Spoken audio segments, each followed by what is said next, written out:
Bonjour à toutes et à tous, je m'appelle Mathieu Silva Santos, je suis responsable de la clientèle privée chez Goodvest. Dans les précédentes vidéos, on était revenu sur différents concepts de la finance, les actions, les obligations, les ETF, les OPCVM, l'assurance vie. Aujourd'hui, on va parler plus stratégie d'investissement. Lorsqu'on veut se lancer dans l'investissement, on peut se poser plusieurs questions. Combien j'investis? Sur quelle durée? Quel profil je vais choisir? Et surtout, une question qui est très importante et que tout le monde se pose, c'est est-ce que c'est le bon moment d'investir? Alors on va être honnête, le bon moment il n'existe pas. Il n'y a pas de bon timing d'investissement. Personne ne connaît le bon moment pour investir. Personne ne sait acheter au plus bas et vendre au plus haut. Ça n'existe pas. On n'a pas de boule de cristal, donc on ne pourra pas vous promettre ce genre de stratégie d'investissement. C'est pour ça que chez Goodvest, selon nous, la clé de l'investissement, c'est la régularité. Pourquoi la régularité? C'est le fait de investir progressivement sur le marché.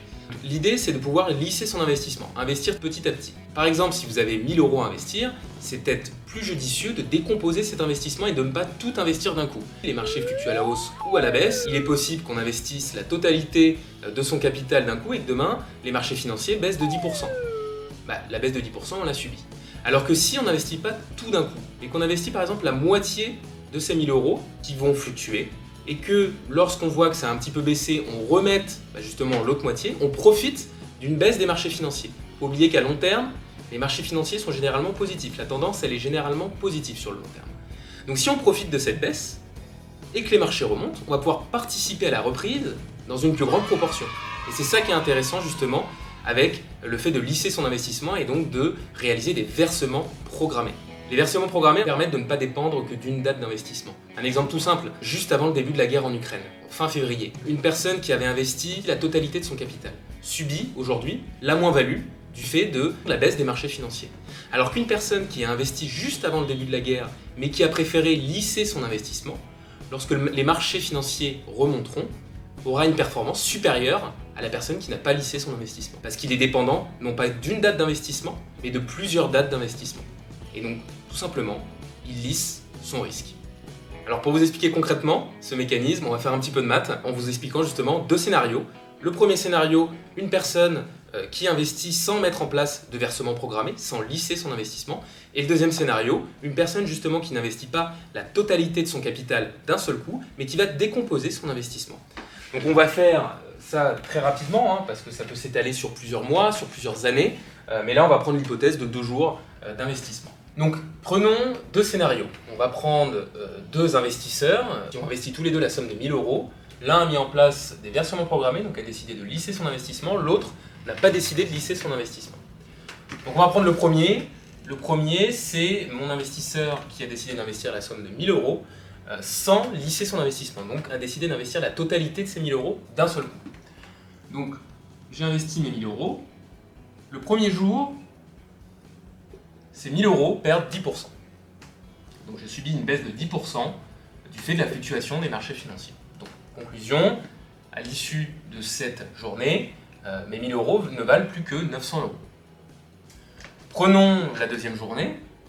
La deuxième journée, ces 900 € qu'il me reste vont reprendre 10%. Parce que les marchés financiers vont reprendre tout simplement 10%. Donc là, mon portefeuille a bénéficié d'une hausse de 10%. Conclusion, à l'issue de cette journée, mes 900 € vont devenir 990 €. Je n'aurai pas récupéré la totalité de mon capital. La finalité, c'est que ma perte est de moins 10 €. Et donc là, dans mon scénario numéro 2, on va prendre un deuxième investisseur qui décide également d'investir 1000 €, mais non pas d'un seul coup, mais qui va lisser son investissement dans le temps. Donc il va découper finalement son investissement en 2 fois. Donc dans un premier temps, cet investisseur va investir 500 €. Comme dans le scénario numéro 1, à l'issue de la première journée, mon portefeuille a perdu 10%. Donc à l'issue de cette journée, mon portefeuille qui valait 500 € ne vaut plus que 450 €. Comme je l'ai dit, cet investisseur veut investir 1000 € au total. Donc il a déjà investi 500, il se dit qu'il va profiter justement de cette baisse pour réabonder son portefeuille, réabonder son contrat d'assurance vie. Donc va profiter de cette baisse pour reverser finalement sur son portefeuille. Donc comme il devait investir 1000 €, il va verser la moitié du capital restant, soit 500 €.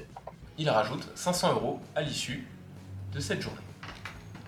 Donc quand j'ai plus 2, j'ai un portefeuille qui ne vaut pas 450 €, mais 950 €, parce que j'ai rajouté 500 €. Comme le scénario numéro 1, à l'issue de cette deuxième journée, les marchés financiers reprennent 10%, donc mon portefeuille reprend 10%. Et donc là, à l'issue de cette deuxième journée, mon portefeuille qui valait 950 € au début, vaut 1045 €. Donc la finalité, j'ai investi 1000 €, c'est un gain finalement de 45 €. Donc là, on voit très bien l'intérêt justement des versements programmés. Pour la même somme investie, mais à des moments différents, mon premier investisseur subit une perte de 10 €, alors que mon deuxième investisseur, lui, profite justement d'un bénéfice, d'un gain de 45 € alors que la somme investie est la même, mais à des moments différents. Donc voilà, donc grâce à cet exemple chiffré, justement, j'ai pu vous montrer l'intérêt justement de lisser son investissement dans le temps, qui va permettre de lisser son risque et de rentrer progressivement sur le marché. Ces versements peuvent être faits de manière ponctuelle, c'est-à-dire que vous pouvez en être à l'initiative, mais il y a un outil qui est encore mieux que ça, c'est les versements programmés. Les versements programmés, ça va être un outil qui va vous permettre d'investir de manière automatique, de manière mensuelle, trimestrielle ou semestrielle, automatiquement donc sur les marchés financiers, sans même que vous en ayez à vous en occuper. Par exemple, chez Goodvest, vous pouvez investir par le biais de versements programmés à partir de 50 € par mois. Donc vous pouvez réaliser des versements programmés de 50 € tous les mois. Chez Goodvest également, plus de 80% de nos clients ont mis en place justement des versements programmés dans l'optique de lisser leurs investissements dans le temps. Et c'est quelque chose de très important, surtout la régularité. Voilà, merci à toutes et à tous, j'espère que vous avez apprécié cette vidéo. N'hésitez pas à vous abonner pour suivre justement les prochaines vidéos et également regarder les anciennes qu'on a pu faire, où on est revenu sur d'autres concepts de la finance. Et je vous dis à bientôt. Merci à toutes et à tous.